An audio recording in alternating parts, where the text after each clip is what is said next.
Hola, vamos a continuar en esta sesión con más cosas sobre las integrales de línea de campos vectoriales y de campos escalares que definimos en la última sesión.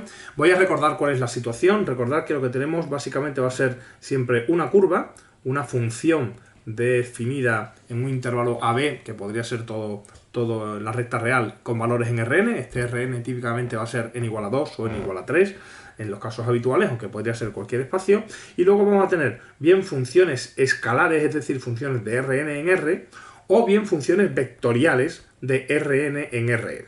¿De acuerdo? Esas son las dos situaciones que tenemos.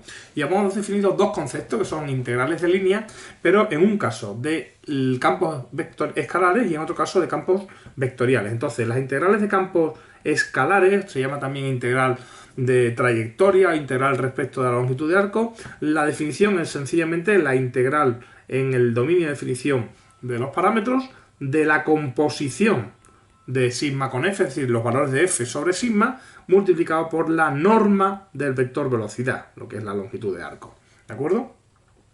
Mientras que la integral de un campo vectorial f, que se denota básicamente igual, pero que no hay posibilidad de confundirse porque en un caso tenemos un campo escalar y en otro caso un campo vectorial, viene a ser algo muy parecido, es la integral entre a y b de f de sigma de t, pero puesto que esto es un vector, ahora hay que hacerlo escalar multiplicando escalarmente por el vector velocidad, que es otro vector, el producto de dos vectores, el producto escalar de dos vectores es una función ya escalar y son integrales reales, son integrales en dimensión 1 habituales, ¿de acuerdo? Bueno, pues antes de seguir viendo más cosas, vamos a ver una forma diferente de ver el mismo objeto en el caso de las integrales de campos vectoriales, que esencialmente para nosotros va a ser simplemente una notación. Lo que pasa es que es una notación muy generalizada. En realidad detrás de esta notación hay muchas más cosas, pues porque permite crear una estructura de objetos más o menos complejos, pero que ayudan a la hora de tratar cierto tipo de cosas. Nosotros lo vamos a ver simplemente como notación porque por una parte es muy estándar y por otra parte simplifica de alguna forma la escritura de estas integrales. Entonces lo vamos a ver porque es algo relativamente simple de ver. Lo que voy a hacer es introducir brevemente lo que se conoce como formas diferenciales. De hecho, no vamos a ver realmente formas diferenciales al completo, sino lo que se llaman unoformas diferenciales, que son para nosotros básicamente una forma diferente de ver un objeto bien conocido como son los campos vectoriales. Me explico. Yo voy a tener un campo vectorial f de Rn en Rn, voy a simplificarme y a considerar R3 para hacerlo de la forma más habitual, ¿de acuerdo? Entonces, sabemos lo que es un campo vectorial. Un campo vectorial esencialmente es un paquete de tres funciones escalares, f1, f2 y f3, ¿de acuerdo? Que es bueno, pues la forma en la que vamos a definir un campo vectorial de R3 en R3, ¿no? Como las tres funciones. Bueno, pues de forma natural yo voy a introducir un objeto que se conoce con el nombre de unoforma diferencial, ¿vale? Lo de uno viene de otras cosas que tampoco me voy a meter, una unoforma diferencial, que no es más que el siguiente objeto asociado a este campo, que se va a ser f1 por dx más f2 por dy más f3 por dz. Si queréis, esto lo podemos pensar como en algunos sitios se describen los vectores. Cuando uno tiene un vector de tres coordenadas, uno piensa en un objeto que es la primera componente por el vector primero de la base por el i, la segunda por el j, la tercera por el k, o bien por el s1, s2, s3. Es decir, básicamente es como ver el mismo objeto pero imbuido en otro sitio.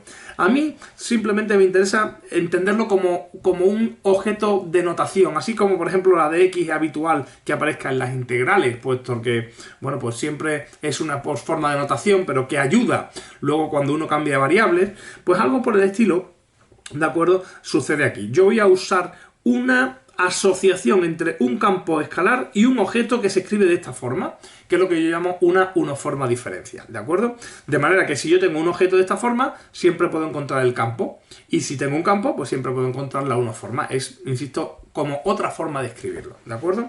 Bueno, pues resulta que cuando uno trabaja con integrales de línea es muy habitual encontrarse cosas de este estilo, cosas de la integración de una unoforma diferencial a lo largo de una línea. ¿De acuerdo? Y esto en realidad es exactamente igual en la integral en sigma del campo f, donde f es efectivamente el campo generado por esto. ¿De acuerdo? O sea que si yo tengo que integrar una unoforma diferencial, realmente lo que estoy haciendo es integrar un campo y al revés. Si estoy integrando un campo vectorial en una línea, pues lo que estoy integrando es la unoforma diferencial asociada. Bien, ¿cuál es la ventaja de esto? La ventaja es que cuando yo voy a escribir esta integral, en lugar de escribir esta definición que tengo aquí, voy a usar una un poquito más ágil, que simplemente, pues digamos que me permite escribirlo algo más rápido. Esa es básicamente mi utilidad. Hay una utilidad de fondo que nosotros no vamos a ver, pero que es la que realmente se usa, es que cuando se trata de hacer demostraciones, estas unoformas diferenciales ayudan más que bueno, pues el uso de la definición a través de composiciones. ¿De acuerdo? Entonces, ¿cómo funciona exactamente la unoforma? Vamos a verlo en el siguiente ejemplo. Imaginaros que yo quiero calcular la integral en la curva sigma, pues por ejemplo, de la t cuadrado, t cuadrado no, x cuadrado, x y 1, ¿de acuerdo? Donde sigma es la curva t cuadrado y 1 también, con t entre 0 y 1. No me voy a preocupar ahora mismo de ver cuál es la curva exactamente, ahora si queréis la vemos al final. Voy a calcular lo que es la integral del campo vectorial este que tengo aquí sobre esta curva, ¿vale? Es un campo vectorial de R3, bueno, se puede hacer en R2 también sin ningún problema. Bueno, pues, repito, en lugar de escribir la integral de línea de esta forma, la voy a escribir como la integral de una unoforma diferencial, que sería esta de aquí, ¿de acuerdo? Un objeto que es una unoforma diferencial en que la primera componente es x cuadrado, le pongo el de x, la segunda componente x por y le pongo el de y, la tercera componente es 1 por el de z, ¿vale? Y ahora, cuando yo tengo esta curva y tengo esta expresión, pues resulta que escribir la unoforma diferencial es sencillamente, fijaros que asociar una vez más las componentes de sigma con las variables x y z. Entonces, de forma muy natural, todo lo que está escrito aquí es muy fácil de escribir, porque esto será la integral en el intervalo de definición del parámetro, ¿de acuerdo? O sea, no cambia. Donde pone x cuadrado, yo tengo que poner x, que es t, pues al cuadrado, es decir, t al cuadrado. Y donde pone diferencial de x, voy a poner la derivada de x. La derivada de x es la derivada de t, pues la derivada de t es 1, ¿de acuerdo? Si queréis ponemos aquí el diferencial de t, lo que pasa es que los diferenciales los voy a poner todo al final. Así que aquí quedaría t cuadrado por 1, más x por y es t por t cuadrado, lo voy a escribir así, t por t cuadrado, por el diferencial de y, pero el diferencial de y es la derivada de t cuadrado, que es 2t, ¿de acuerdo? Más 1 por dz, en este caso la diferencial de z es la derivada de 1, que es 0, ¿de acuerdo? Y todo eso con respecto a t. Si os fijáis, he escrito una integral basándome básicamente en cómo es la curva sigma de forma directa, ¿vale? De forma directa, y bueno, lo que me queda es una integral relativamente simple, la integral entre 0 y 1, aquí aparecería t cuadrado, aquí aparecería más 2t4, diferencial de t, y bueno, esto es una integral que no me entretengo a hacer, ¿vale? Bueno, fijaros cómo hubiese quedado la integral del campo vectorial en el formato en el que hemos definido antes. Bueno, pues esto es por definición la integral entre 0 y 1 del campo escrito en sigma. El campo escrito en sigma es donde pone x, pongo t, es decir, quedaría el campo t cuadrado, donde pongo xy, pongo x por y, t cubo, t por t cuadrado, y donde pongo 1, multiplicado por el vector velocidad, que en este caso lo calculo aquí en un momento, esto sería 1, 2t y 0, pues 1, 2t y 0, diferencial de t. Y cuando uno hace ese producto queda t cuadrado más 2t a la cuarta, t cuadrado más 2t a la cuarta más 0, ¿de acuerdo? Que es, bueno, pues la misma integral, lógicamente, que nos aparecería antes. Es decir, en realidad estoy haciendo lo mismo, pero estoy haciendo el cálculo. Fijaros que aquí tengo escrito la integral y el paso es directo, mientras que aquí tengo que hacer este paso intermedio de escribir el campo y luego multiplicar. Es decir, es esencialmente lo mismo, pero esta notación, pues insisto, es muy habitual, y entonces, bueno, pues luego incluso lo veremos en los resultados de análisis vectorial, pues se emplea en muchas ocasiones. Pero no estoy introduciendo nada nuevo, simplemente una nueva forma de escribir exactamente lo mismo. ¿De acuerdo? Bien, y ahora un par de observaciones de interés que tienen que ver, en primer lugar, con las curvas diferenciables a trozos. ¿Vale? Las curvas diferenciables a trozos, a la hora de calcular la integral tanto de un campo escalar como un campo vectorial, la integral de líneas de estos campos, automáticamente estamos usando el vector velocidad. Y el vector velocidad significa que estoy derivando. Y si estoy derivando, lógicamente significa que lo que esté usando tiene que ser derivable. ¿De acuerdo? ¿Eso qué significa? Pues que en principio la definición solamente es válida para curvas diferenciables, para curvas en las que la derivada está definida. ¿Qué pasa si la derivada no está definida? Bueno, pues si la derivada no está definida podemos usar lo que llamamos curvas derivables o diferenciables a trozos, en las que trozos de la curva son derivables y entonces las pego y por tanto la integral a lo largo de toda la línea es la suma de las integrales a lo largo de esos trozos diferenciables. Os voy a poner un típico ejemplo que sería el siguiente. Voy a calcular la integral de un campo vectorial f, ¿de acuerdo? O si queréis la integral de la unoforma diferencial x de x más 2x por y, ¿de acuerdo? Ahora mismo en R2, esto sería 2x por y, diferencial de y. Esa sería la unoforma diferencial. Y sigma en este caso no la voy a dar parametrizada, sino que voy a dibujar quién es sigma. Sigma es la curva que parte de 0, 0, va hasta el punto 1, 1, ¿de acuerdo? Hasta el 0, 0, con esa dirección. Luego regresa hasta el punto 0, 1 y finalmente baja hasta el punto 0, 0. Es una curva cerrada, ¿de acuerdo? Sigma, que está compuesta de 3 segmentos, llamarlos C1, C2 y C3, de manera que siempre lo puedo escribir así. Sigma es la unión de C1, C2 y C3, ¿vale? Y esta curva, tal y como la tengo aquí, fijaros que no puede ser diferenciable porque tiene aquí unos picos claramente en los que en estos puntos, en los puntos 1, 1, en el punto 0, 1 y en el punto 0, 0, la función no hay manera de obtener una función que sea diferenciable en estos puntos, porque lógicamente, insisto, no son puntos de rectificación. La curva cambia completamente de dirección. ¿De acuerdo? Sin embargo, el hecho de tener la curva troceada, lo que me permite decir es que la integral en sigma de f es la suma de la integral en el primer segmento, la integral en el segundo segmento y la integral en el tercer segmento. ¿De acuerdo? De manera que para calcular una integral sobre una curva que es diferenciable a trozos, lo que hago es calcular las integrales en los trozos en los que la curva es diferenciable y luego simplemente sumamos, ¿vale?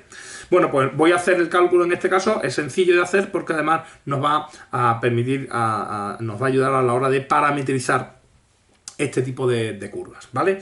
Entonces, ¿cómo se parametrizan curvas o cómo se parametrizan segmentos?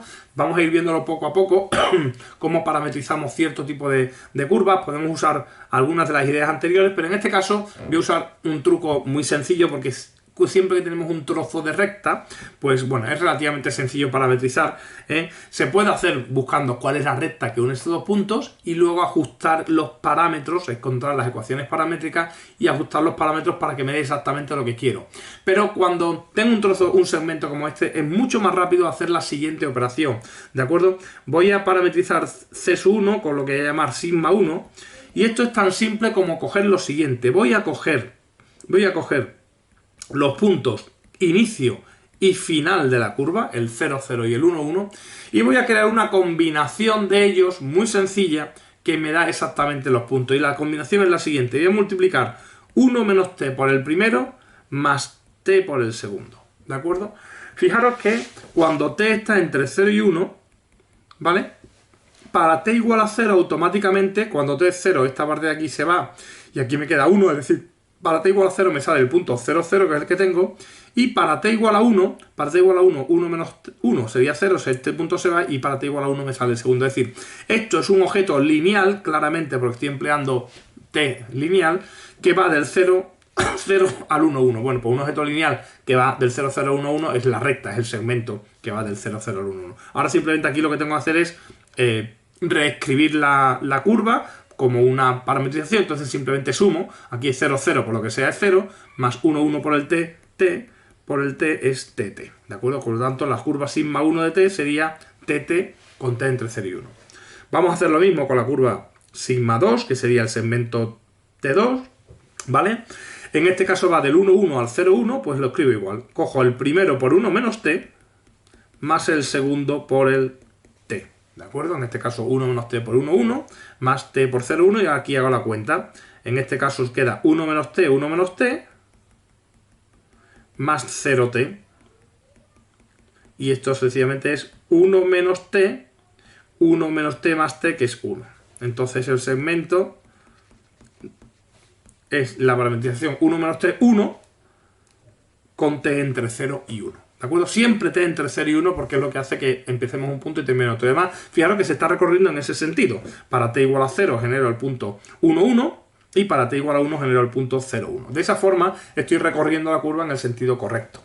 Finalmente, voy a escribirlo por aquí, el C3, sigma 3 sería, pues simplemente sería, igual que antes, 1 menos t por el 0, 1, más t por el 0, 0, t por el 0, 0, sencillamente esto sería 0, 1 menos t, con t entre 0 y 1 también. Siempre t entre 0 y 1. Por lo tanto, de esta forma, lo que tengo es tres curvas que representan a la curva sigma total, y entonces la integral en sigma, hemos ya dicho, perdón, que esto era el campo x de x, 2xy, x de x más 2xy de y, pues va a ser la integral en C1. La integral en C1 es la integral entre 0 y 1 de, observar quién es, voy a escribirlo aquí, sigma 1 era tt, sigma 2 nos ha salido 1 menos t, 1, y sigma 3 nos ha salido 0, 1 menos t. Siempre con t entre 0 y 1 en todos los casos. Bueno, pues esto sería, en el primer caso, x de x va a ser x es t, de x la derivada de t es 1, más 2xy sería 2tt, 2t cuadrado, por la derivada de y, que es la derivada de t, que es 1, pues t cuadrado más 2t, esa sería la integral en C1. La integral en C2 va a ser la integral entre 0 y 1 de x de x es 1 menos t por la derivada de x, que es menos 1, así que 1 menos t por menos 1. Y luego la derivada de y, fijaos que como es constante va a ser 0, con lo cual este directamente ya está. Y esto será la integral entre 0 y 1. X de x lógicamente es 0 y ahora x es 0, esta integral es directamente 0. ¿Vale? Así que queda, bueno, pues simplemente la integral entre 0 y 1 de t más 2t cuadrado. Esto lo podemos poner como t menos 1, ¿vale? Más t menos 1, diferencial de t. Y bueno, pues esto ya es una integral que no tiene ningún misterio. Se calcula y así obtendría la integral a lo largo de esa curva diferenciable. ¿De acuerdo?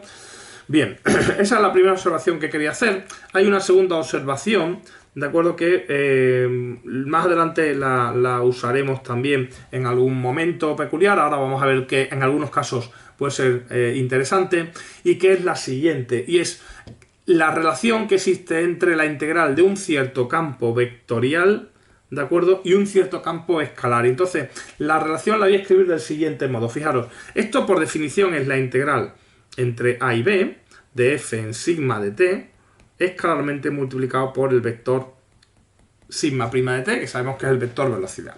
Bueno, pues una primera observación es que, ya lo comenté cuando veíamos las curvas, el vector velocidad es siempre un vector que apunta en la dirección de movimiento de la curva, y eso significa que es un vector tangente. O sea, sigma prima de t es siempre un vector tangente a la curva. Siempre, ¿de acuerdo? Eso ocurre siempre.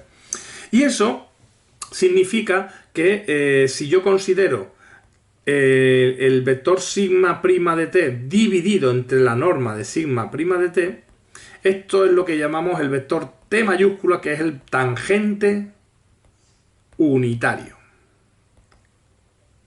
¿De acuerdo? Esto es lo que llamamos el vector tangente unitario. Lógicamente es unitario porque tiene norma 1. Bueno, pues voy a hacer aparecer de forma natural en esta integral este tangente unitario con un truco sencillo, que es multiplicar y dividir, ¿de acuerdo?, por una constante, que en este caso la constante va a ser la norma de sigma prima de t partido por la norma de sigma prima de t, es decir, estoy multiplicando por 1. Y ahora fijaros que esto de aquí, como esto es un escalar, entraría dentro del producto escalar, ¿no? Aquí tengo un producto escalar multiplicado por una constante, puedo meter siempre la constante con un vector. Fijaros que aquí lo que me queda es la integral entre a y b de f de sigma de t multiplicado escalarmente por sigma prima de t partido por la norma sigma de t por la norma sigma prima de t diferencial de t, ¿de acuerdo? Y esto que tengo aquí, ese paréntesis de ahí, aquí lo que tengo es el vector tangente unitario. El vector tangente unitario depende de la curva, f en sigma de t. Pues esto en realidad no es más que el producto de f por t escrito en la curva, puesto que el tangente está escrito en la curva, multiplicado por sigma prima de t. Y esto es, por definición, fijaros, esto es ahora un objeto escalar escrito en sigma, esto es una nueva función, ¿de acuerdo? Pero es una función escalar, ¿de acuerdo? Es f, perdón, ya no es la integral entre b, es la integral en sigma de f por t. Porque aquí lo que aparece es un campo escalar y aquí aparece la longitud de arco, por lo tanto, efectivamente, esta integral es igual a esta integral. Es decir, que toda integral de línea de un campo vectorial se puede escribir como la integral de línea de un campo escalar correspondiente al campo vectorial multiplicado por el tangente unitario a la curva. Esto en principio no tiene mucha utilidad porque, claro, a la hora de hacer yo esta integral, pues necesito la parametrización de sigma, es decir, es inevitable, y el tangente unitario a la curva, pues yo no lo conozco, a no ser que conozca la curva y la parametrización, porque al fin de cuentas el tangente unitario sale con la derivada de sigma. Pero hay casos muy concretos en los que el tangente unitario a una curva yo lo puedo conocer previamente, sencillamente mirando quién es, porque la curva me lo permite decir. Es decir, os pongo un ejemplo muy sencillo. Imaginaros que yo quiero calcular, ¿vale? Voy a coger la forma diferencial y de x más x de y. Fijaros que ya voy a trabajar casi siempre con formas diferenciales. Y voy a coger sigma, que sea el segmento entre el 0, 1 y el 3, 3. Perdón, y el 0, el 3, 1. ¿De acuerdo? El segmento entre el 0, 1 y el 3, 1, que sería, pues aquí tengo el 0, 1, aquí tengo el 3, 1, aquí tengo mi curva sigma. ¿De acuerdo? Es ese segmento de ahí. ¿Vale? Bien, cuando se trata de una recta, resulta que los vectores tangentes a la recta, a la curva que es la recta, son precisamente los vectores de la recta. Eso es evidente. Y el tangente unitario en este caso, ¿vale? El tangente unitario en este caso, pues está perfectamente definido. Sería un vector que va en esa dirección y que tiene longitud 1. En este caso, lógicamente, el tangente unitario en este caso no es más que el vector 0, 1. ¿Vale? Perdón, el vector 1, 0. Es evidente ver que el vector 1, 0 es el que va, es el tangente que va en esa dirección y además es unitario. Es decir, que en este caso, sin necesidad de parametrizar la curva sigma, yo conozco quién es el tangente unitario. Bueno, pues en algunos casos, cuando uno va a calcular esta integral del campo f, en lugar de calcular la integral del campo, voy a calcular la integral, lo voy a escribir ahora como campo vectorial multiplicado por el tangente unitario, según veíamos en la página anterior. Por lo tanto, esto es la integral en sigma de la función y, ¿de acuerdo? La integral en sigma de la función y. Pasamos de una integral de un campo vectorial, en este caso el campo ix, a una integral de un campo escalar, en este caso la función y. Pero es que más aún, fijaros que en esta función, esta recta que yo tengo aquí, este segmento de curva, este trozo de curva que yo tengo aquí entre estos dos puntos, está siempre sobre la recta y igual a 1, lógicamente. Y eso significa que cualquier parametrización que yo vaya a hacer aquí, la función y siempre vale 1 en este segmento. Por lo tanto, en realidad esto es la integral en sigma de la función 1. Pero eso sabemos que es la longitud de sigma. ¿Por qué? Pues porque la integral en sigma de la función 1 será la integral en el intervalo de definición del parámetro de la norma del vector velocidad. Y la norma del vector velocidad era lo que habíamos definido como la longitud de sigma. ¿Vale? Pero es que la longitud de sigma en este caso la conozco. Esto es un segmento que tiene longitud 3. Por lo tanto, sin necesidad de parametrizar, puedo calcular de forma directa, en este caso, cuánto vale la integral sin necesidad, simplemente usando esta historia del tangente unitario. ¿Vale? Unas observaciones. Ya en su momento, cuando veíamos las integrales triple y las integrales múltiples, os decía que cuando uno integra la función 1 siempre obtiene la medida del objeto. Cuando integramos en un intervalo, cuando integramos en una superficie, cuando integramos en un volumen, siempre aparece la medida del objeto. En este caso, pues de forma igual, la integral de línea de la función 1 nos da siempre la longitud de esa función, ¿vale? Y la segunda cuestión es que observar que esto ha sido posible porque yo puedo conocer a priori el vector tangente. ¿Por qué? Porque sé que no cambia. En una recta el vector tangente es siempre el mismo. Si la curva cambia, lógicamente el vector tangente va a cambiar y aquí ya a priori ya no sabemos exactamente qué es lo que va a ocurrir. También he tenido suerte, digamos, bueno, el ejemplo está preparado, por supuesto, para que aquí uno pueda hacer esta sustitución. Eso es válido en este caso. Si hubiésemos tenido otro segmento de curva en la que la i va variando, pues ya no podemos hacer esa sustitución y el truco tampoco sirve. Pero vamos a ver que en el futuro que este truco, una versión de este truco para superficie, funciona bien en muchos casos y nos ahorra por lo menos cierto tipo de cálculo, ¿vale? Ok, bueno, pues vamos a proseguir con la sección siguiente. Vamos a ver más cosas sobre curva. Vamos a entrar en la sección 2, que habla de lo que se conoce como reparametrizaciones.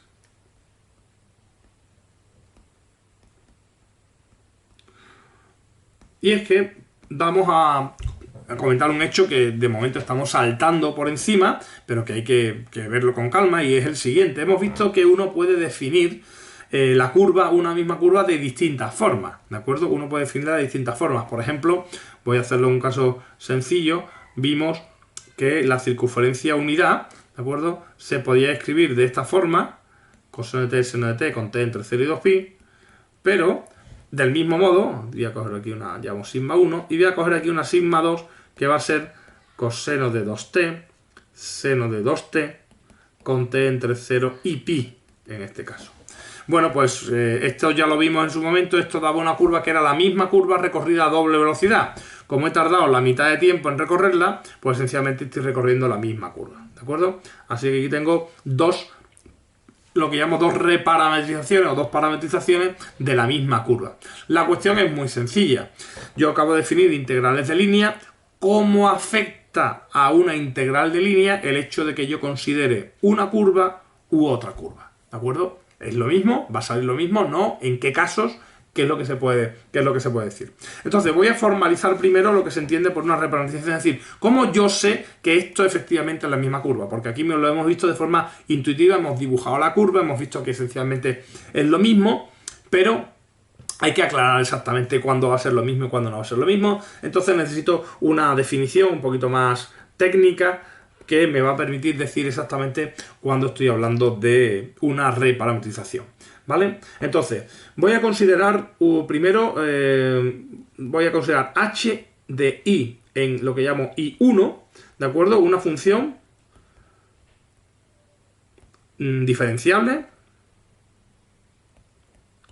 con continuidad. De hecho, necesito que sea clase 1, es decir, que su derivada es continua, ¿de acuerdo? Biyectiva, donde i va a ser el intervalo AB e i1 va a ser el intervalo, voy a llamar A1B1. ¿De acuerdo? O sea, que tengo una función de R en R del intervalo AB en el intervalo A1B1, que tiene que ser diferenciable, tiene que ser suave, suficientemente buena y sobre todo biyectiva. ¿Os recuerdo lo que significa biyectiva? Biyectiva significa que la función es inyectiva y sobreyectiva. Ambas cosas. Inyectiva significa que a puntos distintos le asocio valores distintos, es decir, que no puede haber dos puntos cuya imagen sea el mismo valor. Y sobreyectiva significa que tengo que barrer todo el conjunto de llegada, es decir, que no se queda nada del conjunto de llegada sin alcanzarse por el conjunto de partida. ¿De acuerdo? Bueno, la suma de estas dos cosas esencialmente lo que me dice es que la función, una función biyectiva de un intervalo, voy a poner aquí el intervalo AB, y aquí voy a poner el intervalo A1, B1, es una función esencialmente que asocia a cada punto del intervalo AB un único punto del intervalo A1, B1 y viceversa. Es decir, hay una, esto los ingleses lo llaman de forma muy clara, ¿no? Una one-to-one map, una aplicación uno a uno, en la que cada elemento del conjunto de partida tiene asignado un elemento del conjunto de llegada y viceversa. Están perfectamente unidos, ¿de acuerdo? Perfectamente unidos. No hay ambigüedad, no hay posibilidad de que elementos de la partida, elementos de la llegada no tengan su imagen o su contraimagen, ¿de acuerdo? Y no se puede dar como es inyectiva, no se puede dar que dos elementos tengan la misma imagen. Eso esencialmente significa que esto va a ser una función que hace así, o la otra alternativa que tenemos es que la función, es decir, que sea o bien decreciente o bien creciente, ¿de acuerdo? Pero no puede subir y bajar, no puede tener máximo y mínimo, porque entonces nos encontraríamos con puntos que tienen 2 o tiene que llegar, es decir, tiene que llegar extremos con extremos, ¿de acuerdo? Automáticamente eso tiene que ser así, ¿vale? Bueno, pues se dice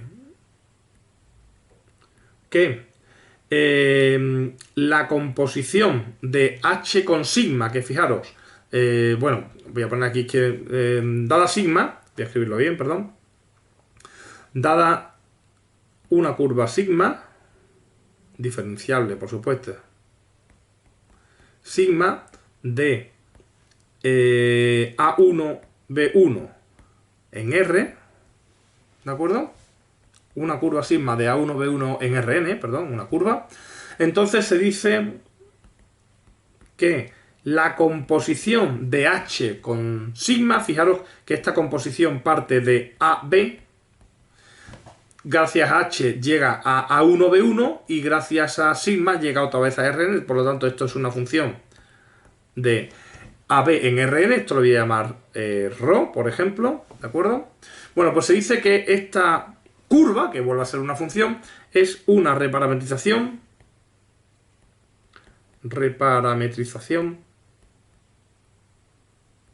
de sigma, ¿de acuerdo? O sea, que esto es lo que se llama una reparametrización de sigma. O sea, que básicamente una reparametrización no es más que una composición de una función biyectiva de R en R con una curva. Es decir, es una nueva curva que se obtiene componiendo una función biyectiva con la curva que yo tengo originalmente, ¿vale? Bueno, pues se dice que la reparametrización preserva la orientación, ¿vale? Se dice que la reparametrización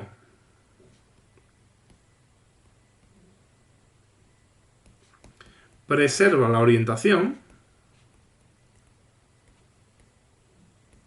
si H de A es igual a A1 y H de B es igual a B1. Es decir, que los extremos, el inferior va al inferior, el exterior va al exterior. Es decir, que estaríamos en el caso este de aquí, ¿de acuerdo? En el que la función biyectiva necesariamente hace que la imagen de A sea A1 y la imagen de B sea B1, ¿vale? Y se dice que invierte la orientación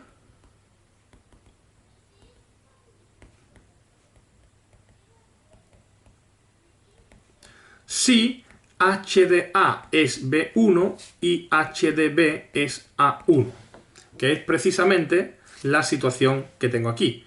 La imagen de A es B1, la imagen de B es A1, es decir, que la reparametrización, la función de la reparametrización, esta función H sería una función decreciente, en otro caso es creciente. ¿Por qué se dice que preserva o invierte la orientación? Bueno, pues fijaros cuánto vale la curva ρ en A. ρ en A es sigma compuesto con H de A, que por tanto es sigma de H de A, que será sigma en el primer caso de A1 o en el segundo caso de B1. ¿De acuerdo? De manera que el extremo inicial, que sería el ρ de A, es igual al extremo inicial si preserva la orientación y será igual al extremo final si invierte la orientación. Es decir, que la estoy recorriendo en el mismo sentido cuando preservo la orientación o la estoy recorriendo en sentido opuesto cuando invierto la orientación. Es decir, aquí ρ de B, lógicamente, sería sigma H compuesto con sigma en B, que vale sigma de H de B, y esto vale, pues cuando preservo la orientación H de B es B1, por lo tanto esto sería sigma de B1, que es el extremo de la curva sigma, o cuando invierto la orientación H de B es A1, sería sigma de A1, ¿de acuerdo? Así que aquí es cuando se preserva, y aquí cuando se invierte, y aquí igual, aquí cuando se preserva, y aquí cuando se invierte. ¿Vale? O sea, lo que significa es que la curva sigma y la curva rho, insisto, que son la misma curva, es una reparametrización, estoy viendo la misma curva, pero en el primer caso, cuando preservo la orientación, es la misma curva recorrida en el mismo sentido. En el segundo caso, cuando se invierte la orientación, es la misma curva recorrida en sentido inverso. ¿De acuerdo?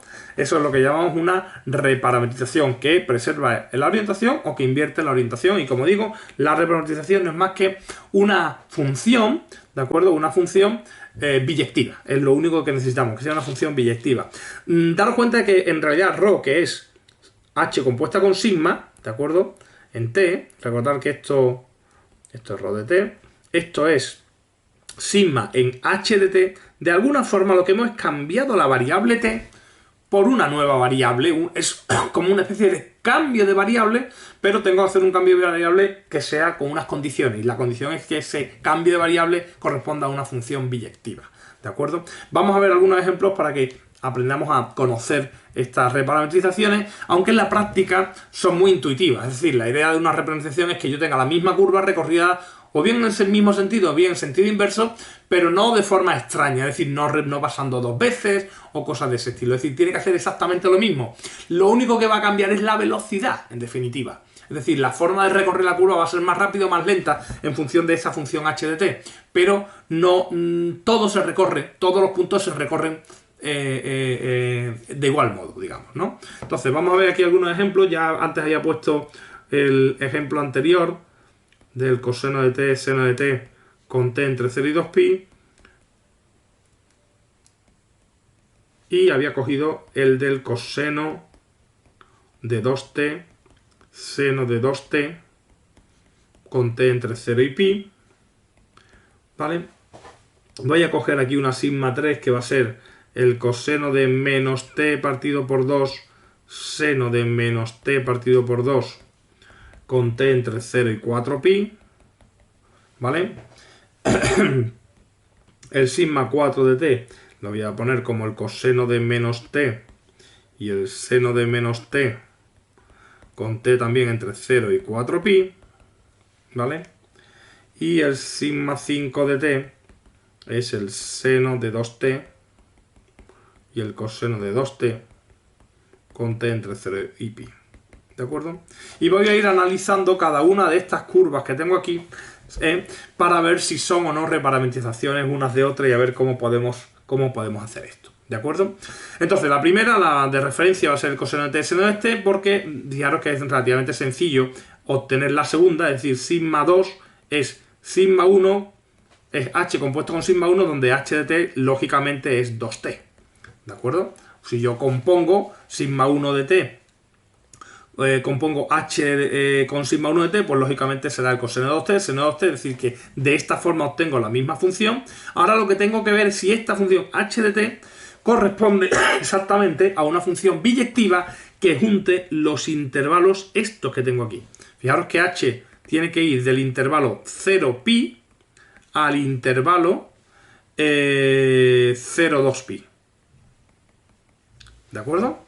H tiene que hacer eso. Y efectivamente, fijaros que si uno coge la función 2t, que sería la función esta de aquí, la función x de x2x, efectivamente para t igual a 0 me da el 0, para t igual a pi me da el 2pi, y esta es la clásica dibujo de una función biyectiva. Todos los valores del intervalo 0pi van a todos los valores del intervalo 0,2pi de forma única, y además observar que como es creciente preserva la orientación. Por lo tanto, efectivamente, aquí estaremos hablando de que sigma 2 es una reparametrización de sigma 1 que preserva la orientación. Este es posiblemente el caso más simple, ¿vale? Vamos a pasarlo ahora a sigma 3. Fijaros que para componer sigma 1 con sigma 3, ¿vale? Sigma 1 con sigma 3, aquí hay un pequeño truquillo, porque ahora vamos a ver que no es exactamente lo mismo, pero observar que es la función, en este caso, sigma 3 es sigma 1, es una nueva función, voy a llamarle h3, ¿de acuerdo?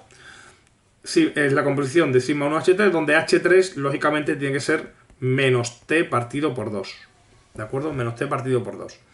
El problema aquí es que esta h de 3 que tengo aquí no me lleva correctamente los intervalos. Fijaros que aquí tengo el intervalo 0, tendría que tener el intervalo 0,4pi, ¿vale? 0,4pi y aquí tendría que tener el intervalo 0,2pi. O sea, tiene que llevar la función menos t medio, me tiene que llevar el intervalo menos 4pi en el intervalo menos 2pi, y esto de ninguna forma lo hace, porque la integral, la función menos t medio vendría a ser una función tal que así. Lo que ocurre en este caso es que en realidad la función h de 3 no que estoy usando no es exactamente esta, sino la función que estoy usando sería h3 igual a 2pi menos t partido por 2. ¿Por qué 2pi menos t partido por 2? Porque cuando sumo 2pi dentro de un coseno o dentro de un seno, automáticamente como la función es periódica sale exactamente lo mismo. Por lo tanto, en realidad, la función sigma 3 sí que es la composición de esta h3 de 2pi menos t medio, a pesar de que la escribo de esta forma. Y ahora sí, la función 2pi menos t medio sí que es sumarle 2pi a esta, y entonces me aparecería esta función de aquí, ¿vale? Esta sería la 2pi menos t partido por 2, y fijaros que efectivamente para t igual a 4pi sale 2pi menos 2pi, que es 0, está aquí. Para t igual a 0 sale 2pi, que es esta de aquí. Es una función biyectiva, lógicamente otra vez igual, pero en este caso invierte la orientación porque es decreciente. Por lo tanto, sigma 3 es una reparametrización de sigma 1 que invierte la orientación, ¿vale? Invierte la orientación. Vamos ahora a comparar sigma 1 con sigma 4, ¿vale? Lo voy a hacer en la hoja siguiente, lo voy a volver a escribir.